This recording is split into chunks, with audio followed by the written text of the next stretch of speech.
Está de volta, eu e a Paty aqui na deliciosa companhia da Lu e da Kalen, falando sobre um monte de coisas que impactam todo mundo, né? Inteligência artificial, transformação de carreira. E agora eu queria fazer uma pergunta muito pessoal para vocês, né? Ao longo da trajetória aí de vida, de carreira de vocês conseguem identificar crenças que vocês precisaram transformar em vocês mesmas, né? Para fazer escolhas melhores, para se desenvolver, para chegar onde vocês chegaram hoje? Então, eu tenho um exemplo muito bom, assim, que foi do mundo corporativo e que eu acho que ele foi esse case que aconteceu aqui na minha vida, eu acho que ele foi fundamental para que eu pudesse iniciar esse processo de transformação na minha carreira. Então, a principal crença que eu tive, e aí, falando desse momento de mundo corporativo, foi: resultado bom fala por si mesmo. Olha, eu tinha o pague com seu trabalho. Então, a minha mãe falava isso. Tá triste, tá chateada, alguém falou mal do seu... Pague com mais trabalho. Então, e aí eu tinha essa coisa de, resultado bom vai falar por si mesmo. Então, assim, eu trabalhava no mundo corporativo, eu era um trator, meninas. Era? Era. Pensei... Não, mas eu era muito mais trator. Mas, assim, do ponto de vista operacional e estratégico também, mas era muito mais trator. E aí, o que eu fazia? Eu entregava com garra, com paixão. Era um projeto atrás do outro, colocava no peito. As pessoas viravam para mim e falavam assim: mas isso daqui não dá para fazer, não. Eu conheço. Não, deixa comigo. Eu vou lá e vou fazer o negócio acontecer. Só que aí, o que eu fazia? Só que isso teve um custo, porque eu só entregava. Mas eu trazia resultado, mas resultado sem narrativa. O que quer dizer?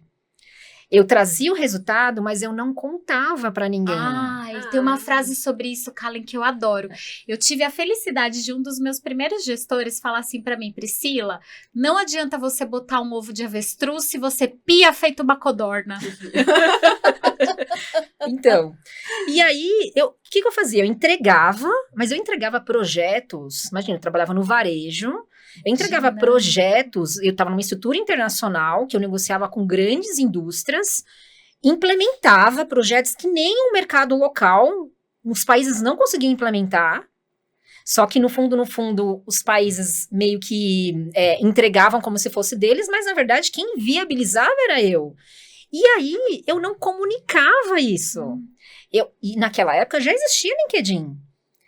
E aí as pessoas me perguntavam: mas Kalen, esse projeto que você fez, que a gente tá vendo aqui implementado no ponto de venda, você precisa comunicar. Eu tinha uma amiga que falava isso pra mim: você precisa postar sobre isso. Eu, não. Todo mundo tá vendo o que eu fiz. Solo profile.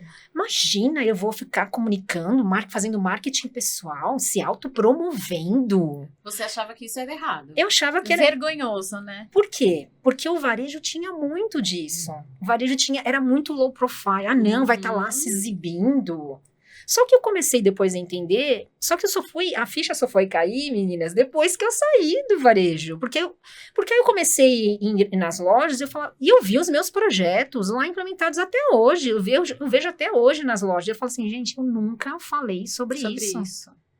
E aí, essa ficha começou a cair, porque eu pensei assim: poxa, eu construí toda uma carreira, mas eu tive oportunidades, só que eu construí essa influência, né? Mas eu não consegui comunicar isso. Então, e aí quando você sai do mundo corporativo, que você, na verdade, não é mais a Kalen do GPA, do lugar, e você é a Kalen Shen, como é que você vai comunicar como é que você vai contar essa narrativa pro mercado?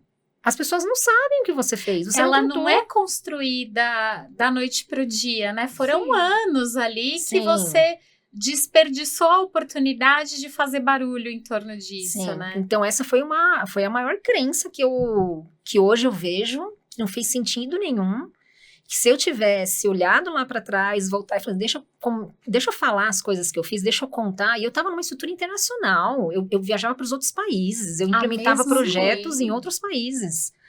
E hoje eu vejo, e eu acho que mas eu vejo por um lado positivo, porque quando eu sento com meus mentorados, e aí eles me contam as coisas que eles fazem, eu falo, isso você precisa postar, hein? Precisa falar. Isso você precisa falar. E eu vejo, assim, foi um aprendizado que eu tive, que hoje eu ensino para os meus mentorados, precisa falar sobre isso, você precisa falar, é a sua carreira. Né? Foi algo que você construiu. Eu acho que a gente tem muitas crenças limitantes, né? Assim como a Kalen, eu também tive uma passagem importante pelo varejo, né? E alguns líderes, ao longo da minha carreira, me falavam, você precisa exercer a sua representatividade. Então, eu acho que essa coisa de você falar as suas conquistas já era uma coisa meio que existia.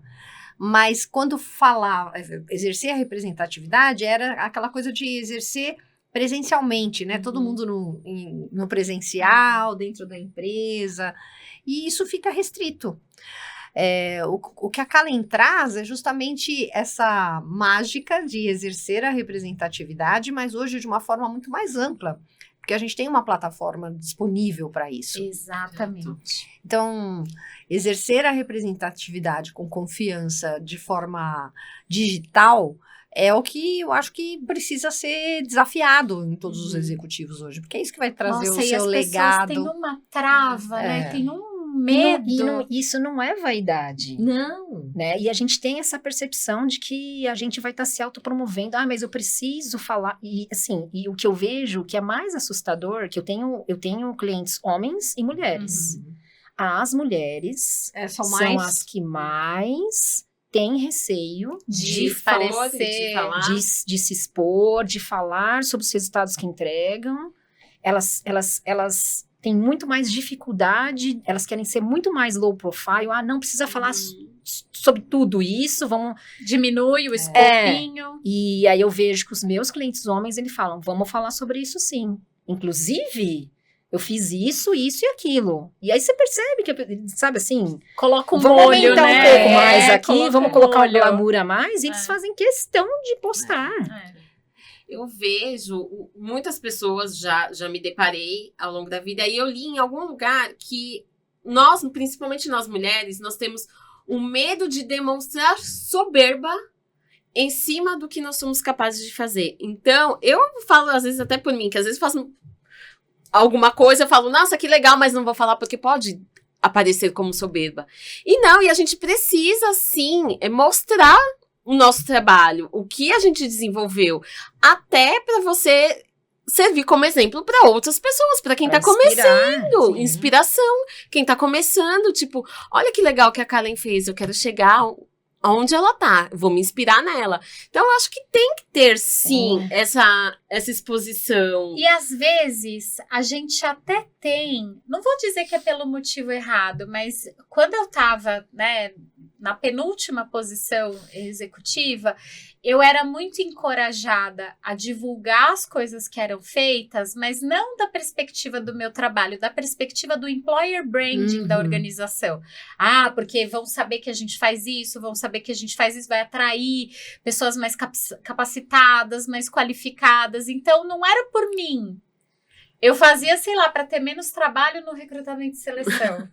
De executivo, sei lá. Imagino. Olha que empresa legal que a gente é, né? Mas é o lance da representatividade corporativa que era estimulada, mas nunca associada ao protagonismo. Isso. Do indivíduo. Do né? indivíduo. De quem está liderando aquela ação. Do charme da organização. É sempre pelo corporativo, né? E também tem essa questão de geracional, né? Onde os líderes são sempre masculinos, homens, né? Os CEOs das empresas. A gente vem percebendo um crescimento relevante, né? Da participação feminina em cargos de liderança nas grandes empresas, até mesmo nos conselhos. Mas ainda existe, né, um certo receio feminino em trazer para si o protagonismo. Eu acho que isso é uma questão geracional.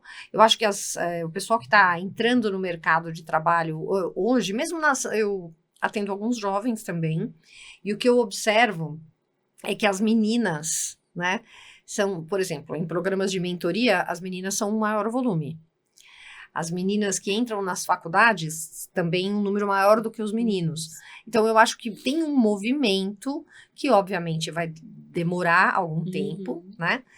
Para chegar na alta liderança e tudo mais, mas eu percebo essa diferença geracional de comportamento, de protagonismo. As empresas vão continuar falando do exercício da representatividade, mas eu acho que daqui a pouco isso vai estar muito tranquilo que tem a ver com protagonismo. E eu acho que os modelos de sucesso que as meninas têm hoje são completamente diferentes dos nossos modelos de sucesso, que eram mais escassos, extremamente pontuais. Hoje, sei lá, você vê uma jovem de 20 e poucos anos no estrelato, né? A posição dela é o sonho de consumo de todas as jovens, né? Então, eu acho que a mudança desses modelos também traz um pouco mais do desejo, né? De se mostrar para o mundo, né? Eu, se pudesse deixar uma palavra, sabe aquele bilhetinho que a gente tem que grudar? Post-it para ficar ali, né? No painel do carro, no armário, na geladeira, é protagonismo. É só o protagonismo que vai deixar, né, você se mostrar, aparecer, liderar, né, colaborar e se sentir à vontade nesse lugar, né? Mas eu acho que é um exercício também. Né? Porque muitas vezes a gente fica preso no dia a dia, no automático. Ruminando o automático. E eu vejo isso porque eu vejo muitas mulheres, e homens também, mas a maioria são mulheres, que quando a gente fala da parte de comunicação, de começar, e eu digo comunicação, não estou falando só através de redes sociais, comunicação presencial, de participar mais de eventos, de conversar com pessoas, de trocar ideias. Eu vejo que as mulheres ainda, as mais jovens, elas perceberam, assim, a vantagem que elas têm é que hoje elas conseguem navegar muito bem do ponto de vista de comunicação, elas geram conteúdo, elas sabem se posicionar do ponto de vista digital, elas conhecem, elas sabem, elas trabalham muito bem as plataformas, mas ainda não têm a credibilidade que elas precisam, porque elas estão no momento de construção. Então, assim, acho que ao mesmo tempo que você tem essa liberdade, você consegue você tem essa possibilidade de se comunicar, mas ao mesmo tempo você também precisa pensar nesse protagonismo, porque assim, se você começar a olhar aqui, como é que eu quero estar, o que eu quero construir, ou como eu quero me diferenciar no mercado neste momento, mas ao mesmo tempo pensar que, eu também preciso trabalhar muito essa questão da credibilidade, porque pensa, é uma geração que a credibilidade, a geração X construiu essa credibilidade com muito suor. E foi com o tempo, né? Se você falasse, trabalho 20 anos dentro da mesma empresa, olha a credibilidade que você tem lá dentro. Hoje essa geração não tem isso. Então, como é que você constrói essa credibilidade, né?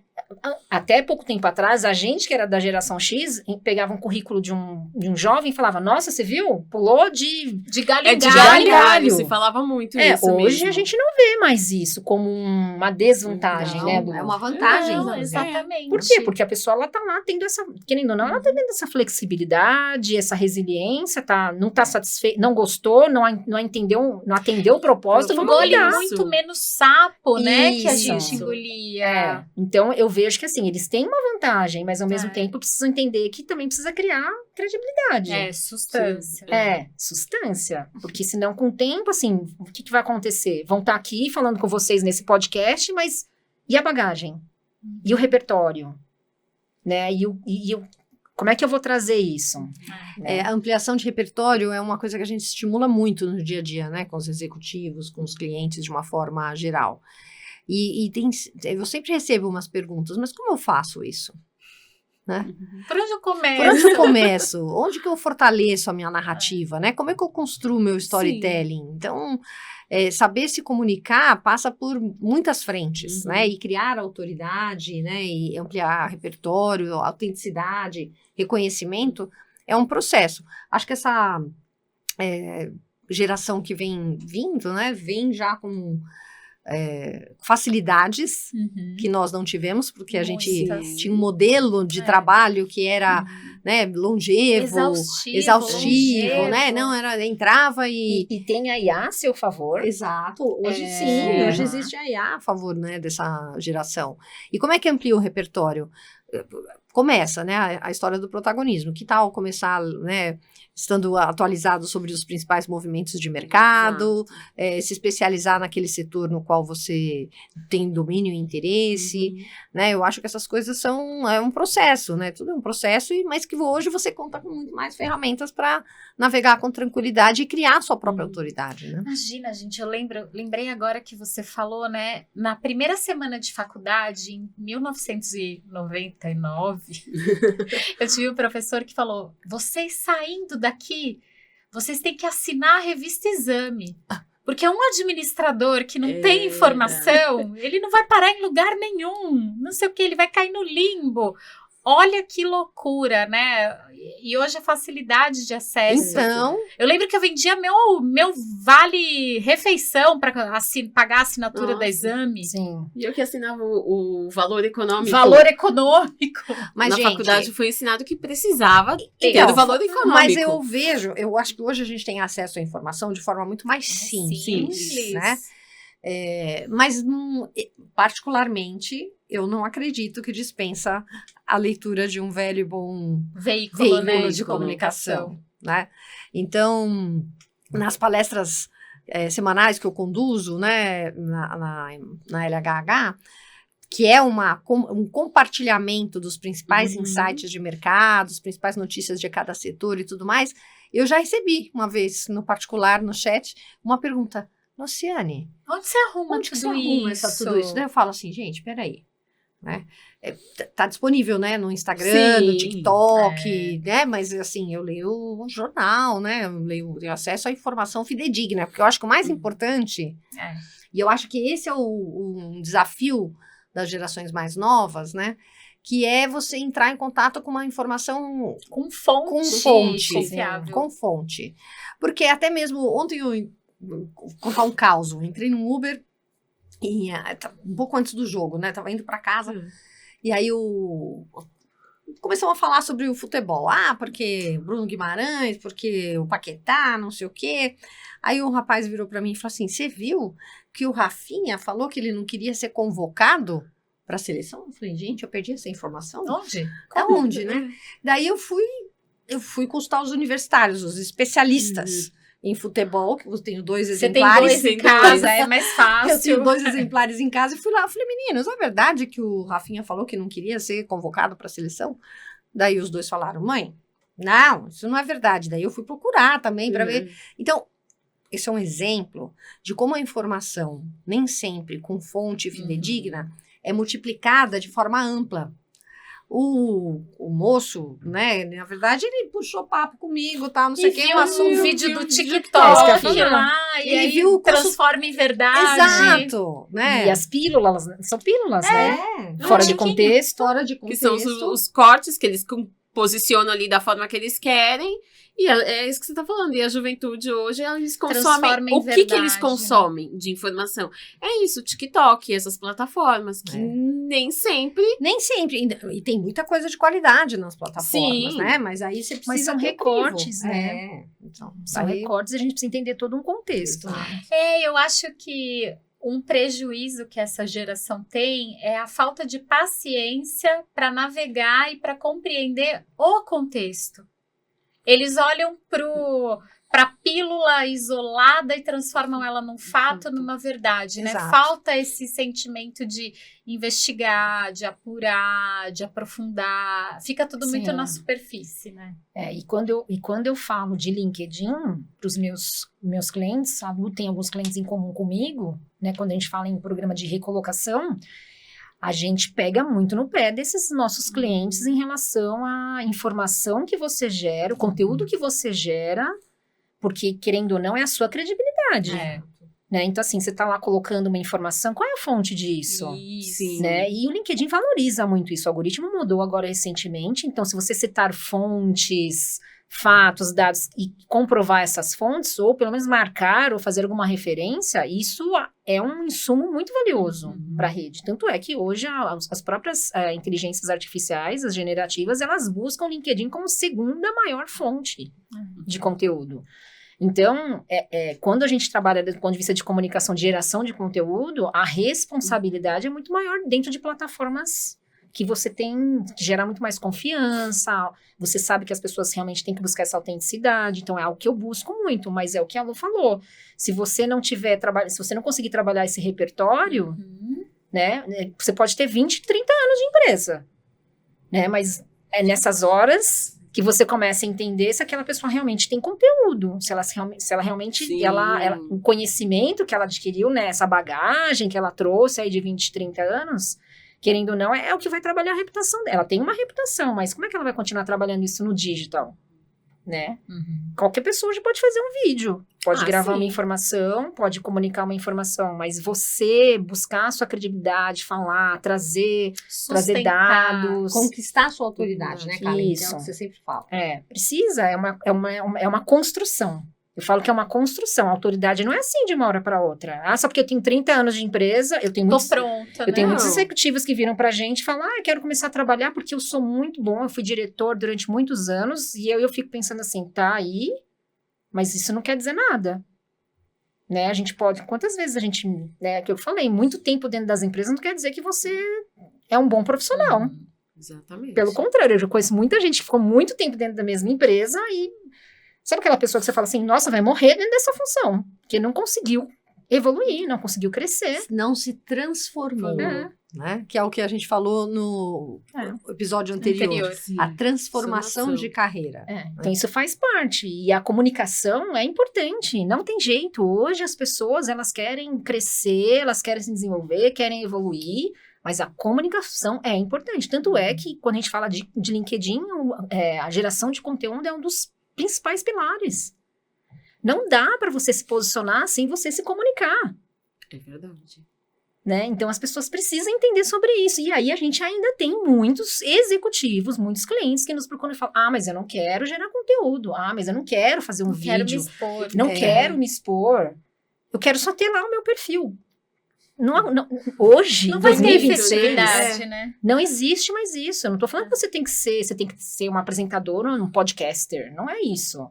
Mas dentro do seu universo, você precisa, no mínimo, comunicar o seu setor de atuação. Ser uma autoridade. Com propriedade e autenticidade. É um desafio. É muito desafiador. É um desafio. E meninas, tem muitas pessoas entre aí os 40 e 50 anos que se acham, que falam assim, tô atrasado profissionalmente. Acho que eles se sentem um pouco perdidos, talvez até com o andar das coisas, né? Com o avanço da IA, da tecnologia. O que vocês diriam para essas pessoas que se sentem perdidas, assim, atrasadas profissionalmente? Não acompanhei o movimento. Acho que... Vou falar de novo a respeito do autoconhecimento e vou trazer um dado interessante que é... Atualmente, quando fala-se em busca de profissionais no LinkedIn, né, as palavras mais buscadas são comunicação, resiliência, gestão de conflitos. Então, a pessoa que está com dificuldade de se atualizar, em primeiro lugar, precisa se conhecer. Em segundo lugar, precisa ter um perfil no LinkedIn. Saudável, né? Bem construído, fidedigno, né? Autêntico, genuíno. E conquistar a sua autoridade. Construir sua autoridade, né? Mas isso vai resolver o desafio de você se encontrar no mercado corporativo? Eu acho que vai colaborar muito. Porque hoje as práticas são outras, né? Hoje, para você encontrar um novo desafio profissional, não importa se é um emprego ou se é um trabalho, você precisa estar preparado, né, para enfrentar um mercado muito diferente do que os teus, se você tem 40 anos, dos seus últimos 20. Né? Então, se requalificar, se autoconhecer e estar presente no LinkedIn, Karen? Também. Mas você sabe que uma coisa que eu falo assim para todo mundo que me pergunta sobre essa questão de estou atrasado, como é que é isso? O que eu vejo? Eu vejo que assim, a maioria das pessoas que me falam assim, eu tô atrasada. Ou, por exemplo, o meu marido, né? Ele tá há muito tempo dentro da mesma empresa e às vezes ele vê eu falando de ferramentas de inteligência artificial, eu mostro coisas para ele. Que essa é a vantagem também quando você empreende, né? Você sai um pouco da bolha. Total, Sim. E aí você começa a entender, ainda mais quando você empreende. Não, peraí, deixa eu começar a entender o que está acontecendo aqui no mercado. E aí eu mostro coisas para ele, e assim, tadinho, assim, dentro do mundo corporativo, ele tem limitações, ele tem restrições, até do ponto de vista de inteligência artificial, tá? Ele usa ferramentas, ele não consegue usar ferramentas que eu consigo usar, porque ele está dentro de um ambiente corporativo e ele tem restrições. E aí eu vejo que assim... E aí, é isso que eu falo para ele. Eu falo assim, a gente, quando a gente começa a nossa carreira, é o exemplo que eu dou para os meus clientes. Você tá lá com uma mochilinha de criança. Uma lancheirinha. Você tá lá com uma lancheirinha, a sua mochilinha é pequena, não cabe muita coisa, porque a sua bagagem é o suficiente para aquela fase. Só que ao longo do tempo, essa mochila, ela vai crescendo, ela vai ficando maior... Até chegar no momento que você tá lá naquela mochila de mochileiro mesmo. E a cada etapa você vai trazendo ferramentas. Você vai colocando ferramentas dentro dessa mochila, dessa sua bagagem executiva. E aí quando você chega nos 40, 50 anos, você tem muita ferramenta. Você acumulou muita coisa. Só que aí que eu vejo, que eu falo para os meus clientes, assim, não é que você tá atrasado, é porque talvez você não entendeu que você ainda está mal posicionado. Sim. Talvez você não encontrou ainda o seu lugar, o seu espaço para poder mostrar tudo aquilo que você já tem como bagagem. E um outro ponto também é que, assim, muitas vezes talvez falta narrativa. O repertório que fala Organizar o repertório. Um repertório você pode ter, você tá lá na sua bagagem. Mas como é que organiza, né? Mas às vezes as pessoas têm dificuldade de organizar toda essa bagagem e trazer uma narrativa para explicar para a Patrícia, para a Priscila, o que eu faço. É isso que deixa um monte de entrevista arruinada, né? Falando da recolocação mais tradicional, a dificuldade que as pessoas têm de contar suas histórias, de destacar os pontos principais, arrasam. Então, é essa narrativa. E aí, isso eu vejo, por exemplo, quando eu trago isso para um LinkedIn, quando eu começo a fazer um trabalho de construção de autoridade, eu preciso sentar com esse executivo e entender toda a história dele, entender essa bagagem, ele precisa me contar. Eu me lembro que teve um executivo que ele falou assim, cara, você tá de brincadeira que eu tenho que contar o que eu fiz em 1983, quando era auditor da Arthur Andersen.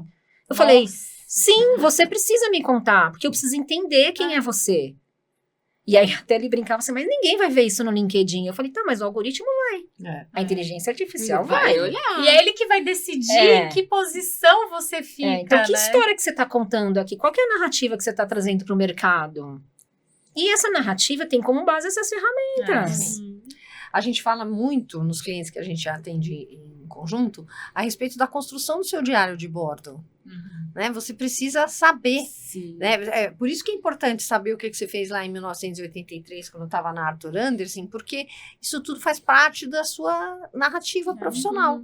Isso vai impactar o algoritmo, vai impactar a sua narrativa, vai impactar uma entrevista que você possa vir a fazer. Então, eu sempre brinco que entrevista é brincadeira, né? Assim, a gente começa o trabalho entrevistando o cliente, no detalhe. Que é uma provocação para que ele se lembre de tudo das grandes conquistas que ele tem. E é um resgate dessa autoestima. Exato. Isso. Né? Porque muitas vezes você tá lá, é o que eu falei, você entra no automático e aí você já entregou tanta coisa, você já fez tanta coisa acontecer e só que você tá no automático, você não consegue enxergar aquilo. Você não consegue ver a importância, né? Não, e não consegue trazer isso para sua narrativa. E isso também é um aspecto bem importante, porque recuperar toda a sua narrativa, a sua trajetória, é tão determinante. Eu li no LinkedIn Notícias, na última semana, o impacto da inteligência artificial nos currículos e nos processos seletivos como um todo. Então, o que dizia a notícia? Dizia de que a inteligência artificial é um excelente recurso para que você possa consistir, né, o seu documento, o seu principal instrumento de venda, né? E que, de certa forma, se você não fez o resgate das suas realizações, se você não fez o seu trabalho prévio direitinho, a inteligência artificial vai pasteurizar aquilo lá. Isso. Ela não tem insumo. Ela não tem insumo suficiente para analisar e colaborar com a sua narrativa, né? Então, o humano, daí a importância do humano, né? E de você resgatar a sua autoestima, lembrar todas as suas realizações, de forma a inteligência artificial ajudar nessa jornada, mas vai te ajudar não só na consistência do documento, do principal instrumento de venda, o currículo, ou mesmo na plataforma do LinkedIn, mas vai sustentar a sua entrevista. Exatamente. Se você não sabe falar o que você já fez, no momento de uma entrevista, você perde. E a matéria falava justamente sobre isso. A pasteurização dos currículos, todo mundo tem currículo incrível. Sim. Chega na entrevista, ninguém sabe nem falar. Com os mesmos termos. A as gente mesmas falou palavras-chave. disso há um mês atrás, mais ou menos, quando a gente fez os especiais de recolocação aqui. É verdade. Que no RH Summit desse ano tinha um painel de ferramentas de IA para recrutamento, que estava Decoval, iFood e Neon. E eles trouxeram um ponto que, assim, a gente precisa ajustar, porque não é só a empresa que usa a inteligência artificial, é o candidato. Sim. Então, eles estavam chegando em shortlists lá de 5 pessoas com os currículos ideais, mas na hora de aprofundar, ninguém sustentava aquela bomba. E eu vou dar um exemplo bem pessoal. Eu participei de um processo de mentoria e minha mentora falou assim, a sua atividade é fazer o seu storytelling. Eu falei, como que eu faço isso? Eu falei, eu não tenho nada atrativo para contar na minha história. E aí, o que eu fiz? Eu falei, vou recorrer à IA. Só que aí eu fui colocando tudo que eu já tinha feito. A IA me deu um storytelling que eu falei... Incrível, só não, foda, né? não, não, exatamente, que abriu os meus olhos, que eu falei, sou uma puta profissional, cara. E isso me ajudou muito em processos que eu participei. Mas por quê? Porque isso resgatou a sua lembrança Sim. e você tinha como manter isso de pé. Exato. O problema é que esses enfeites, de forma geral, têm sido coisas que as pessoas não conseguem manter de pé. Mas porque não tem na bagagem. Exato. A mochilinha tá vazia. Tá vazia. Não conseguiu pegar lá as ferramentas suficientes naquela determinada fase que era necessário. E aí fica esse gap. Esse é o problema. Quando você tem esses gaps, só que você comunica no seu currículo que você tem, né? Exato. Que você tem aquela qualidade, aquela skill, aquela habilidade. Por isso que não se sustenta lá no... E aí, gogó. o resultado é a falta de credibilidade. Porque você olha lá, assim, peraí, esse currículo não corresponde condiz com a o que esse... você tá me pessoa que eu tô falando. conhecendo agora. Então, Isso é muito comum, viu? muito comum. Altos executivos, eu vejo muito isso.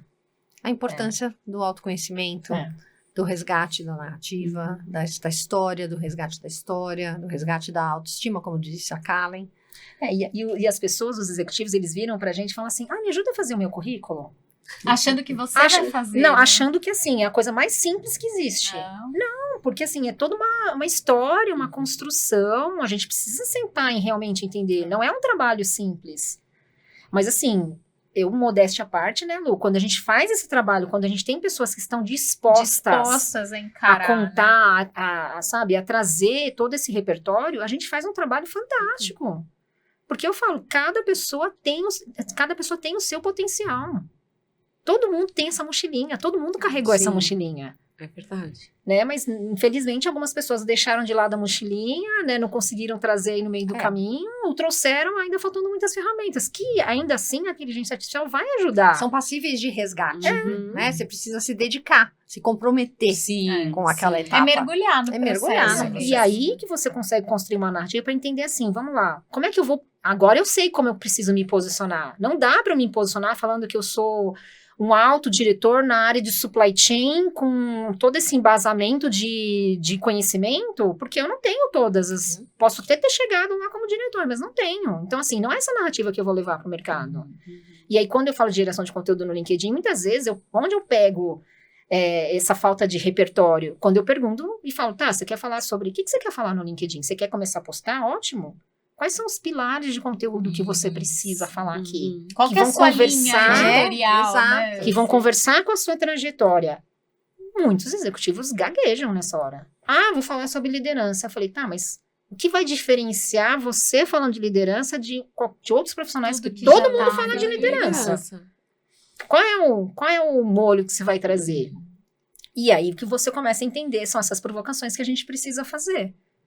São duras, né? Mas necessárias. Mas necessárias. Não é um mundo de fantasia mais, né? Não.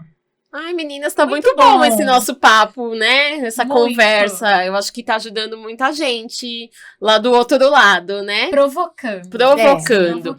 Então a gente vai dar uma pausinha e voltamos, então, segunda-feira. Segunda-feira, às 12h30, tem mais Kalen e Lu aqui no Entre Manas. Até lá. Até.